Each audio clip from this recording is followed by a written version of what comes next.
Sanctions on South Sudan, despite warnings by UN officials of a possible genocide. 7 nations voted in favor of the document, with 8 abstentions. A resolution needs 9 votes in favor and no vetoes by the US, France, Russia, Britain or China to be adopted. Africa 54's Esther Githui Ewart has more on the horrific situation refugees escaping South Sudan's violence are facing. Bidibidi town in northern Uganda is now home to thousands of South Sudanese who are arriving daily.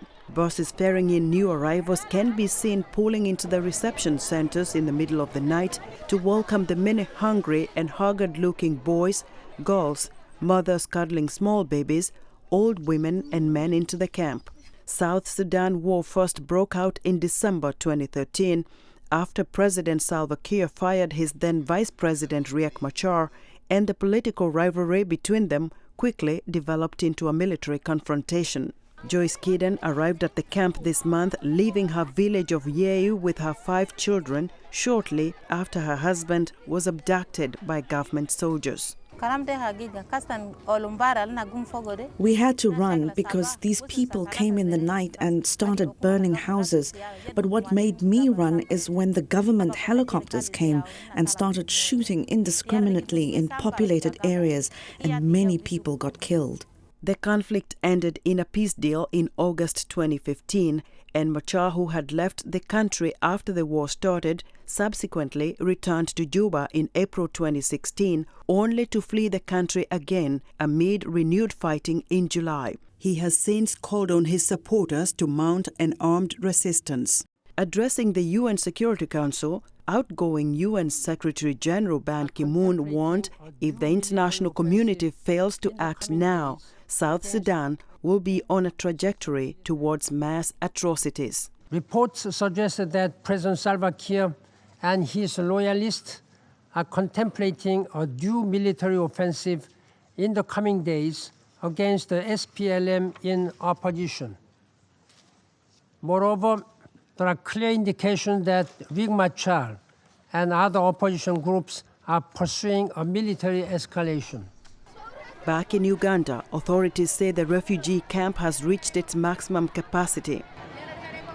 The spokesman for the UN High Commissioner for Refugees in Uganda, Charles Yaxley, says the displaced civilians arriving there are mainly from the equatorial regions where opportunistic crimes fueled by ethnic killings, sexual violence, looting and burning have turned villages and towns into death traps. What we're seeing is a already dire situation getting even worse.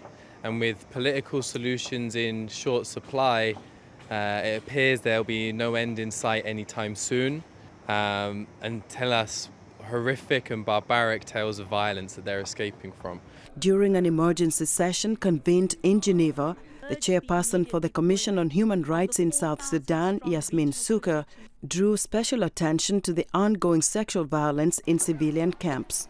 And a UN survey found that 70% of women in the camp had been raped since the conflict erupted, the vast majority of them not by unarmed, unknown men, but by police or soldiers, and a staggering 78% of them had been forced to watch someone else being sexually violated.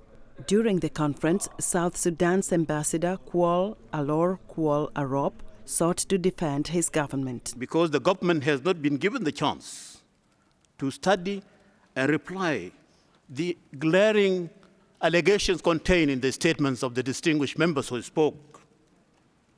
The Republic of South Sudan, as an independent and a sovereign state, reserves the right to take an appropriate action it deems fit at an appropriate time. With the massive influx of refugees to Uganda showing no signs of ending, UNHCR fears its ability to respond could be severely undermined as funds fall short. Esther Githui Ewart, VOA News, Washington.